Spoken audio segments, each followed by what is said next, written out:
اعوذ باللہ من الشیطان الرجیم بسم اللہ الرحمن الرحیم سبحان اللہ و بحمدہ سبحان اللہ العظیم و بحمدہ استغفر اللہ اللہ لطیف بعبادہ یرزق من یشاء وهو القوی العزیز اللہم صلی علی محمد وعلی آل محمد کما صلیت علی ابراہیم وعلی آل ابراہیم انک حمید مجید اللہم بارک علی محمد وعلی آل محمد کما بارکت علی ابراہیم وعلی آل ابراہیم انک حمید مجید رب اشرح لی صدری ویسر لی امری واحلل عقدۃ من لسانی یفقہوا قولی۔ السلام علیکم ورحمۃ اللہ وبرکاتہ۔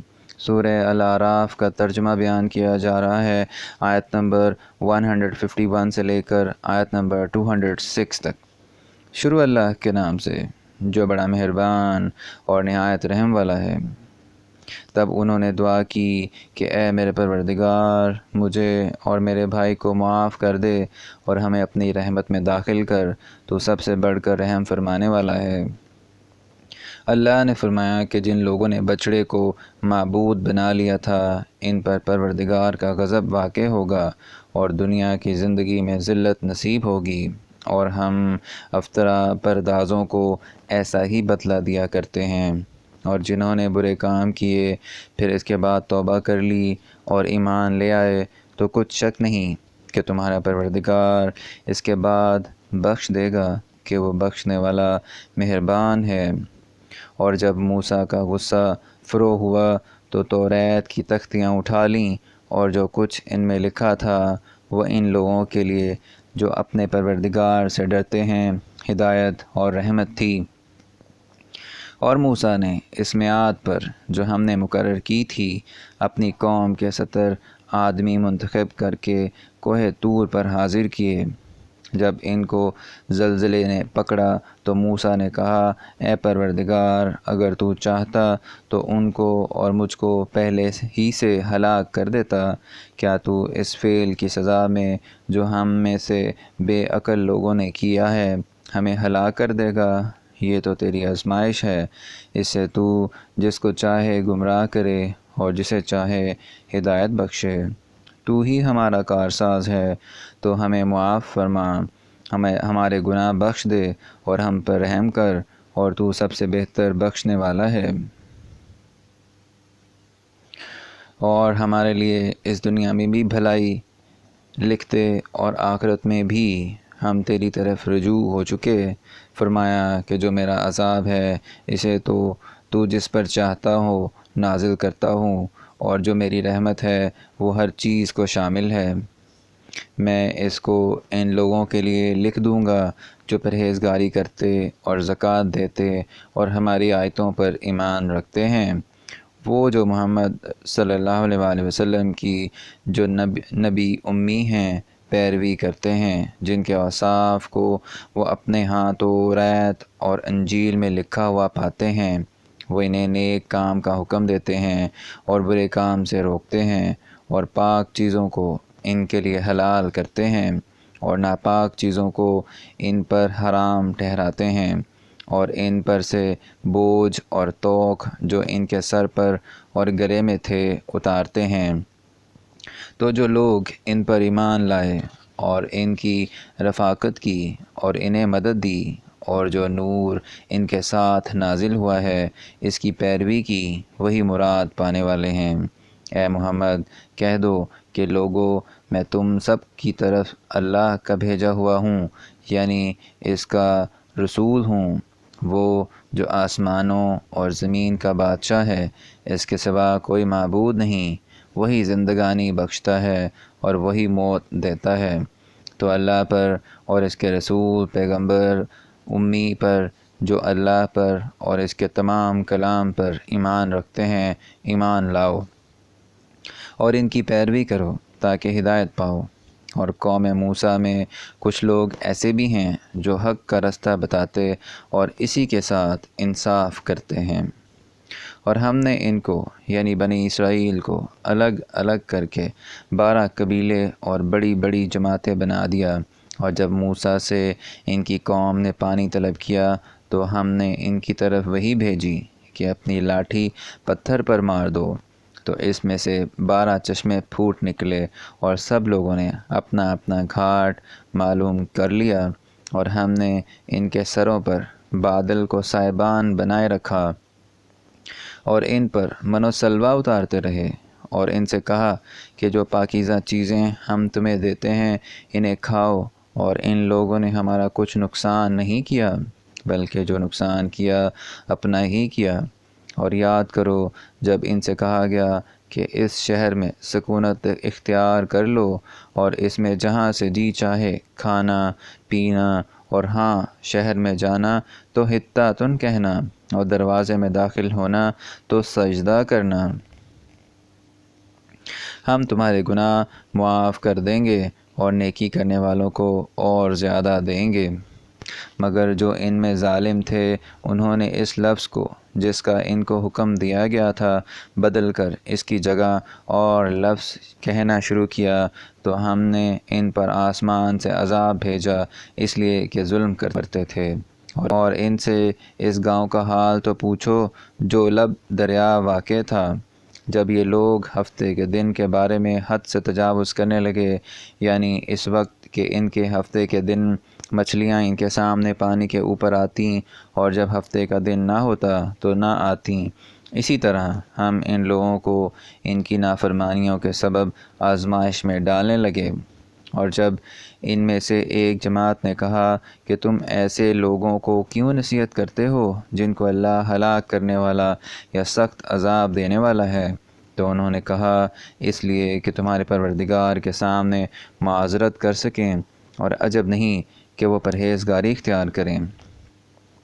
جب انہوں نے ان باتوں کو فراموش کر دیا جن کی ان کو نصیحت کی گئی تھی، تو جو لوگ برائی سے منع کرتے تھے ان کو ہم نے نجات دی، اور جو ظلم کرتے تھے ان کو برے عذاب میں پکڑ لیا کہ نافرمانی کیے جاتے تھے۔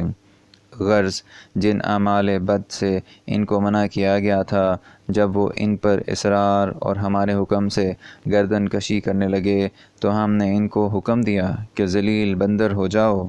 اور اس وقت کو یاد کرو جب تمہارے پروردگار نے یہود کو آگاہ کر دیا تھا کہ وہ ان پر قیامت تک ایسے شخص کو مسلط رکھے گا جو ان کو بری بری تکلیفیں دیتا رہے۔ بے شک تمہارا پروردگار جلد عذاب کرنے والا ہے اور وہ بخشنے والا مہربان بھی ہے۔ اور ہم نے ان کو جماعت جماعت کر کے ملک میں منتشر کر دیا، بعض ان میں سے نیکوکار ہیں اور بعض اور طرح کے یعنی بدکار، اور ہم آسائشوں اور تکلیفوں دونوں سے ان کی آزمائش کرتے رہے تاکہ ہماری طرف رجوع کریں۔ پھر ان کے بعد ناخلف ان کے قائم مقام ہونے پر جو قائم مقام ہوئے جو کتاب کے وارث بنے، یہ بے تامل اس دنیا فانی کا مال و متاع لے لیتے ہیں اور کہتے ہیں کہ ہم بخش دیے جائیں گے، اور لوگ ایسوں پر طعن کرتے ہیں۔ اگر ان کے سامنے بھی ویسا ہی مال آ جاتا ہے تو وہ بھی اسے لے لیتے ہیں۔ کیا ان سے کتاب کی نسبت عہد نہیں لیا گیا کہ خدا پر سچ کے سوا اور کچھ نہیں کہیں گے؟ اور جو کچھ اس کتاب میں ہے اس کو انہوں نے پڑھ بھی لیا ہے، اور آخرت کا گھر پرہیزگاروں کے لیے بہتر ہے، کیا تم سمجھتے نہیں؟ اور جو لوگ کتاب کو مضبوط پکڑے ہوئے ہیں اور نماز کا التزام رکھتے ہیں ان کو ہم اجر دیں گے کہ ہم نیکوکاروں کا اجر ضائع نہیں کرتے۔ اور جب ہم نے ان کے سروں پر پہاڑ اٹھا کھڑا کیا گویا وہ سائبان تھا، اور انہوں نے خیال کیا کہ وہ ان پر گرتا ہے، تو ہم نے کہا کہ جو ہم نے تمہیں دیا ہے اسے زور سے پکڑے رہو، اور جو اس میں لکھا ہے اس پر عمل کرو تاکہ بچ جاؤ۔ اور جب تمہارے پروردگار نے بنی آدم سے یعنی ان کی پیٹھوں سے ان کی اولاد نکالی تو ان سے خود ان کے مقابلے میں اقرار کرا لیا، یعنی ان سے پوچھا کہ کیا میں تمہارا پروردگار نہیں ہوں؟ وہ کہنے لگے کہ کیوں نہیں، ہم گواہ ہیں کہ تو ہمارا پروردگار ہے۔ یہ اقرار اس لیے کرایا تھا کہ قیامت کے دن کہیں یوں نہ کہنے لگو کہ ہم کو تو اس کی خبر ہی نہ تھی۔ یا یہ نہ کہو کہ شرک تو پہلے ہمارے بڑوں نے کیا تھا اور ہم تو ان کی اولاد تھے جو ان کے بعد پیدا ہوئے، تو کیا جو کام اہل باطل کرتے رہے اس کے بدلے تو ہمیں ہلاک کرتا ہے؟ اور اسی طرح ہم اپنی آیتیں کھول کھول کر بیان کرتے ہیں تاکہ یہ رجوع کریں، اور ان کو اس شخص کا حال پڑھ کر سنا دو جس کو ہم نے اپنی آیتیں عطا فرمائیں اور ہفت پارچہ علم شرائع سے مزین کیا تو اس نے ان کو اتار دیا، پھر شیطان اس کے پیچھے لگا تو وہ گمراہوں میں ہو گیا۔ اور اگر ہم چاہتے تو ان آیتوں سے اس کے درجے بلند کر دیتے، مگر وہ تو پستی کی طرف مائل ہو گیا اور اپنی خواہش کے پیچھے چل پڑا، تو اس کی مثال کتے کی سی ہو گئی کہ اگر سختی کرو تو زبان نکال رہے اور یوں ہی چھوڑ دو تو بھی زبان ہی نکالے رہے۔ یہی مثال ان لوگوں کی ہے جنہوں نے ہماری آیتوں کو جھٹلایا، تو ان سے یہ قصہ بیان کرو تاکہ وہ فکر کریں۔ جن لوگوں نے ہماری آیتوں کی تکذیب کی ان کی مثال بری ہے، اور انہوں نے نقصان کیا تو اپنا ہی کیا۔ جس کو اللہ ہدایت دے وہی راہ یاب ہے، اور جس کو گمراہ کرے تو ایسے ہی لوگ نقصان اٹھانے والے ہیں۔ اور ہم نے بہت سے جن اور انسان دوزخ کے لیے پیدا کیے ہیں، ان کے دل ہیں لیکن ان سے سمجھتے نہیں، اور ان کی آنکھیں ہیں مگر ان سے دیکھتے نہیں، اور ان کے کان ہیں پر ان سے سنتے نہیں۔ یہ لوگ بالکل چار پایوں کی طرح ہیں بلکہ ان سے بھی بھٹکے ہوئے۔ یہی وہ ہیں جو غفلت میں پڑے ہوئے ہیں۔ اور اللہ کے سب نام اچھے ہی اچھے ہیں، تو اس کو اس کے ناموں سے پکارا کرو، اور جو لوگ اس کے ناموں میں کجی اختیار کرتے ہیں ان کو چھوڑ دو، وہ جو کچھ کر رہے ہیں عنقریب اس کی سزا پائیں گے۔ اور ہماری مخلوقات میں سے ایک وہ لوگ ہیں جو حق کا رستہ بتاتے ہیں اور اسی کے ساتھ انصاف کرتے ہیں، اور جن لوگوں نے ہماری آیتوں کو جھٹلایا ان کو بتدریج اس طریقے سے پکڑیں گے کہ ان کو معلوم ہی نہ ہوگا، اور میں ان کو مہلت دیے جاتا ہوں، میری تدبیر بڑی مضبوط ہے۔ کیا انہوں نے غور نہیں کیا کہ ان کے رفیق محمد صلی اللہ علیہ وآلہ وسلم کو کسی طرح کا بھی جنون نہیں ہے، وہ تو ظہور ڈر سنانے والے ہیں۔ کیا انہوں نے آسمان اور زمین کی بادشاہت میں اور جو چیزیں اللہ نے پیدا کی ہیں ان پر نظر نہیں کی، اور اس بات پر خیال نہیں کیا کہ عجب نہیں ان کی موت کا وقت نزدیک پہنچ گیا ہو، تو اس کے بعد وہ اور کس بات پر ایمان لائیں گے؟ جس شخص کو اللہ گمراہ کرے اس کو کوئی ہدایت دینے والا نہیں، اور وہ ان گمراہوں کو چھوڑے رکھتا ہے کہ اپنی سرکشی میں پڑے بہکتے رہیں۔ یہ لوگ تم سے قیامت کے بارے میں پوچھتے ہیں کہ اس کے واقع ہونے کا وقت کب ہے؟ کہہ دو کہ اس کا علم تو میرے پروردگار ہی کو ہے، وہی اسے اس کے وقت پر ظاہر کر دے گا۔ وہ آسمان اور زمین میں ایک بھاری بات ہوگی اور ناگہاں تم پر آ جائے گی۔ یہ تم سے اس طرح دریافت کرتے ہیں کہ گویا تم اس سے بخوبی واقف ہو۔ کہو کہ اس کا علم تو اللہ ہی کو ہے، لیکن اکثر لوگ یہ نہیں جانتے۔ کہہ دو کہ میں اپنے فائدے اور نقصان کا کچھ بھی اختیار نہیں رکھتا مگر جو اللہ چاہے، اور اگر میں غیب کی باتیں جانتا تو بہت سے فائدے جمع کر لیتا اور مجھ کو کوئی تکلیف نہ پہنچتی۔ میں تو مومنوں کو ڈر اور خوشخبری سنانے والا ہوں۔ وہ اللہ ہی تو ہے جس نے تم کو ایک شخص سے پیدا کیا اور اس سے اس کا جوڑا بنایا تاکہ اس سے راحت حاصل کرو، سو جب وہ اس کے پاس جاتا ہے تو اسے ہلکا سا حمل رہ جاتا ہے اور وہ اس کے ساتھ چلتی پھرتی ہے۔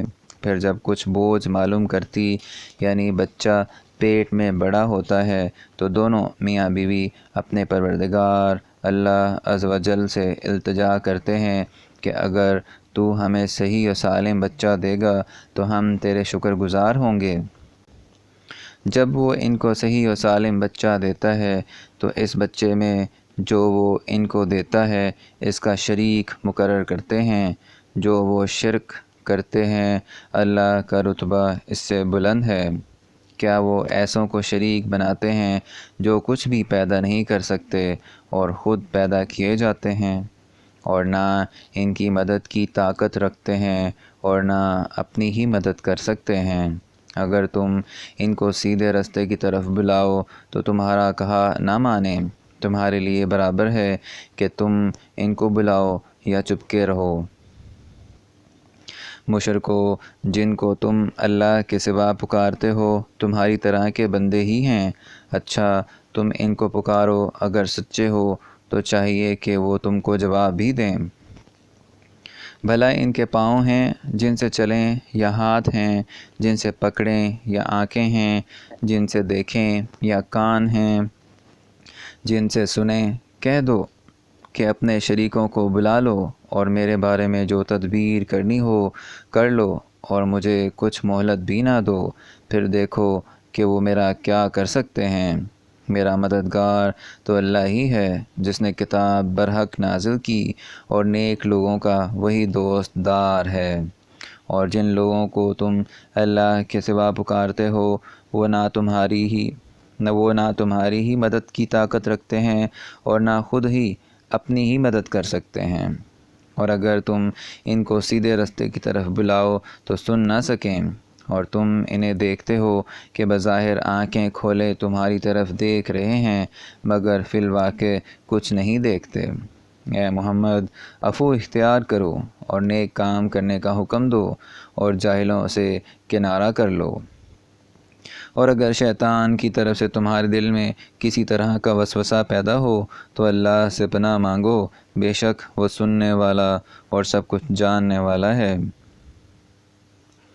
جو لوگ پرہیزگار ہیں جب ان کو شیطان کی طرف سے کوئی وسوسہ پیدا ہوتا ہے تو چونک پڑتے ہیں اور دل کی آنکھیں کھول کر دیکھنے لگتے ہیں، اور ان کفار کے بھائی انہیں گمراہی میں کھینچے جاتے ہیں، پھر اس میں کسی طرح کی کوتاہی نہیں کرتے۔ اور جب تم ان کے پاس کچھ دنوں تک کوئی آیت نہیں لاتے تو کہتے ہیں کہ تم نے اپنی طرف سے کیوں نہیں بنا لی۔ کہہ دو کہ میں تو اسی حکم کی پیروی کرتا ہوں جو میرے پروردگار کی طرف سے میرے پاس آتا ہے۔ یہ قرآن تمہارے پروردگار کی جانب سے دانش و بصیرت اور مومنوں کے لیے ہدایت اور رحمت ہے۔ اور جب قرآن پڑھا جائے تو توجہ سے سنا کرو اور خاموش رہا کرو تاکہ تم پر رحم کیا جائے۔ اور اپنے پروردگار کو دل ہی دل میں عاجزی اور خوف اور پست آواز سے صبح و شام یاد کرتے رہو، اور دیکھنا غافل نہ ہونا۔ جو لوگ تمہارے پروردگار کے پاس ہیں وہ اس کی عبادت سے گردن کشی نہیں کرتے اور اس پاک ذات کو یاد کرتے اور اس کے آگے سجدے کرتے ہیں۔ یہاں تک سورہ الاعراف آیت نمبر 206 تک کا ترجمہ بیان کر دیا گیا ہے۔ اگر اس میں کوئی غلطی ہو جائے تو ہم اللہ تعالیٰ سے معافی چاہتے ہیں اور دعا ہے کہ اللہ تعالیٰ ہماری ہدایت فرمائے۔ آمین یا رب العالمین۔